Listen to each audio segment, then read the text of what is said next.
하루를 시작하는 하나님의 말씀 5월 22일 토요일 하늘 양식입니다. 오늘 성경 말씀은 호세아 1장 10절에서 11절 말씀 가운데 10절 말씀입니다. 그러나 이스라엘 자손의 수가 바닷가의 모래같이 되어서 헤아릴 수도 없고 셀 수도 없을 것이며 전에 그들에게 이르기를 너희는 내 백성이 아니라 한 그곳에서 그들에게 이르기를 너희는 살아계신 하나님의 아들들이라 할 것이라. 아멘. 오늘 말씀은 은혜가 먼저입니다 라는 제목으로 화도 시온교회 이준구 목사님께서 집필하여 주셨습니다. 발명가 토마스 에디슨은 천재란 99%의 노력과 1%의 영감으로 되는 것이라고 했습니다. 한 기자가 이 말을 듣고는 에디슨에게 그 둘 중 어느 것이 더 중요하냐고 물었습니다. 에디슨의 대답은 분명했습니다. 1%의 영감입니다. 이 원리는 하나님과 우리의 관계에서도 적용됩니다. 인간의 노력과 수고, 땀과 눈물 모두 중요하지만 언제나 하나님의 은혜가 중요하고 먼저입니다. 하나님은 죄에 빠진 사람들이 마음을 돌이켜 하나님께로 돌아오기를 간절히 바라십니다. 이렇게 마음을 돌이키는 것을 회심이라고 합니다.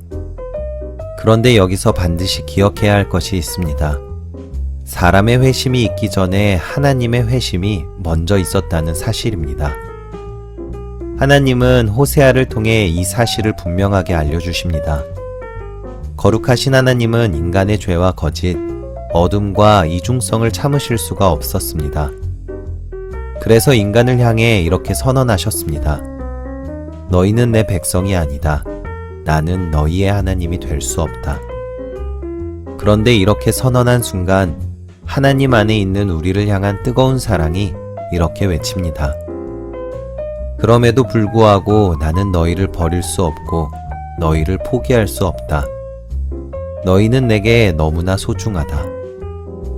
우리는 공의의 하나님의 심판을 받아 마땅한 죄인들입니다. 그런데 하나님이 우리를 너무나 사랑하셔서 용서하시기로 결정하십니다. 하나님께서 친히 은혜로 우리를 불러주십니다. 하나님의 명령으로 호세아가 음란한 여인 고멜과 결혼해서 낳은 첫째 아들의 이름이 이스르엘입니다. 이스르엘은 하나님께서 씨앗을 심으신다 라는 뜻입니다.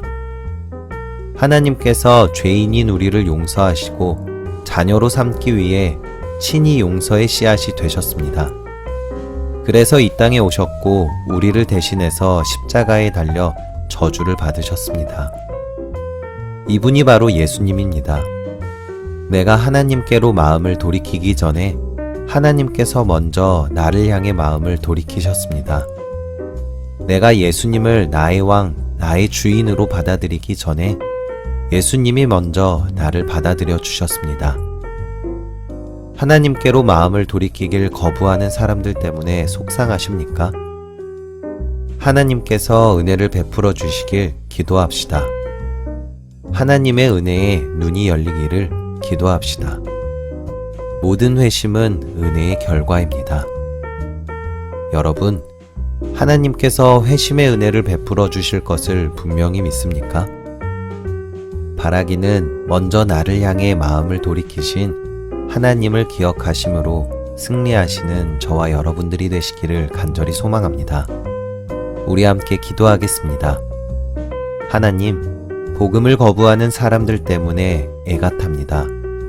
하나님께로 돌아와야 할 사람들에게 회심의 은혜를 베풀어 주옵소서. 우리에게도 은혜 베푸셔서 하나님께서 일하고 계심을 깨닫게 하시고 소망 가운데 복음 전하는 일을 포기하지 않게 하옵소서. 예수님의 이름으로 기도합니다. 아멘.